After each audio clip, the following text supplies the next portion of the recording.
When people hear dance anime, they usually expect flashy choreography, competition arcs, and big dramatic payoffs. But Wandance isn't really interested in winning, or even in perfection. It's a story about movement as language, about what happens when words fail, and the body speaks instead.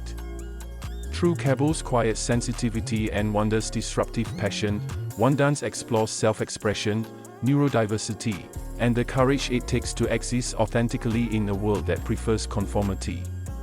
So today, I want to talk about why Wandance is more than just a dance anime, and why its story resonates far beyond the stage.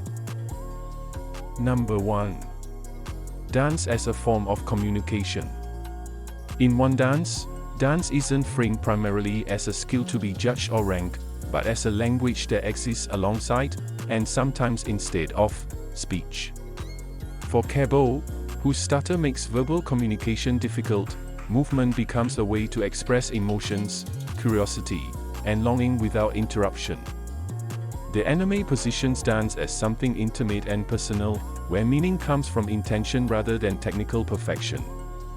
This shifts the focus from spectacle to sincerity, making each performance feel like a conversation rather than a competition. Number 2. A thoughtful portrayal of neurodiversity.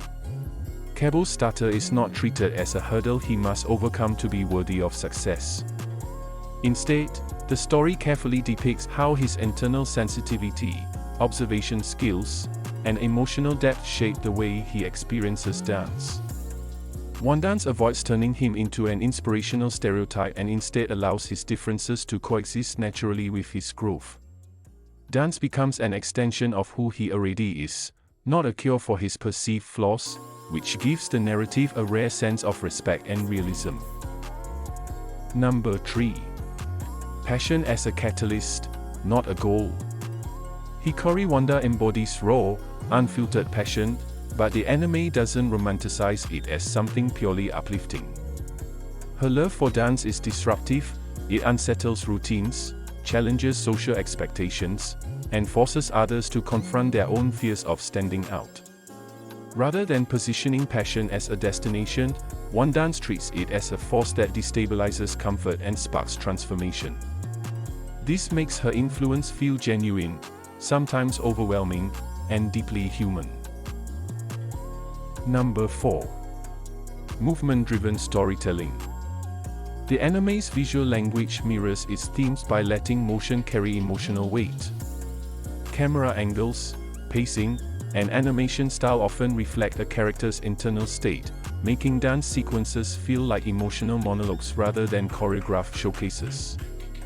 Moments of hesitation, imbalance, or explosive freedom are communicated through how bodies move in space, not through dialogue. This visual storytelling allows viewers to feel the character's emotions even when nothing is explicitly explained. Number 5. Growth without a clean narrative payoff. Unlike many sports or performance anime, Wandance resists tidy arcs of constant improvement. Characters struggle, stall, and question themselves, and progress is often internal rather than visibly rewarded. There is no guaranteed applause or triumphant victory to validate their efforts. This approach reflects the reality of creative growth, where personal breakthroughs don't always align with external recognition, making the story feel grounded and emotionally honest. Number 6. Individuality over conformity. Beneath its quiet tone, Wandance critiques systems that prioritize uniformity and conventional standards of excellence. Traditional dance structures and expectations clash with freer forms of expression, raising questions about who gets to decide what counts as good art. The anime suggests that self-expression is an act of defiance in spaces that value sameness. Dance, in this context, becomes a way to claim identity rather than conform to it.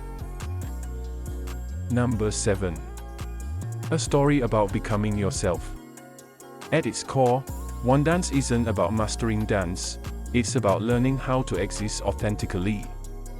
The characters aren't chasing validation so much as clarity, understanding what moves them, what scares them, and what makes them feel alive. Dance is simply the medium through which this self-discovery unfolds. That's why the anime resonates even beyond dance fans. It speaks to anyone who has ever struggled to express who they really are. And finally, number 8. The unique connection between Wanda and Kebo. The bond between Hikari Wanda and Kebo isn't built on romance cliches or mentor-student hierarchy, but on recognition. Wanda sees Kebo not as someone limited by his stutter, but as someone overflowing with unexpressed rhythm and emotion. Likewise, Kebo doesn't just admire Wanda's skill, he's drawn to her fearlessness in occupying space exactly as she is. Their connection forms in moments where words fail and movement takes over, creating an understanding that feels instinctive rather than explained. Wanda gives Kebo permission to move without apology, while Kebo grounds Wanda's explosive passion with sincerity and attentiveness. Together, they don't complete each other, they amplify each other, making their relationship feel organic, mutual, and deeply human. So, do you think Wandance is more than just a dance anime? Let me know your thoughts in the comments, I'd genuinely love to read them. I'm an old anime fan starting a brand new channel, and I'll be dropping videos regularly. If you enjoyed this one, consider subscribing, it really helps more than you think. Ryoiki Bankai, at your service.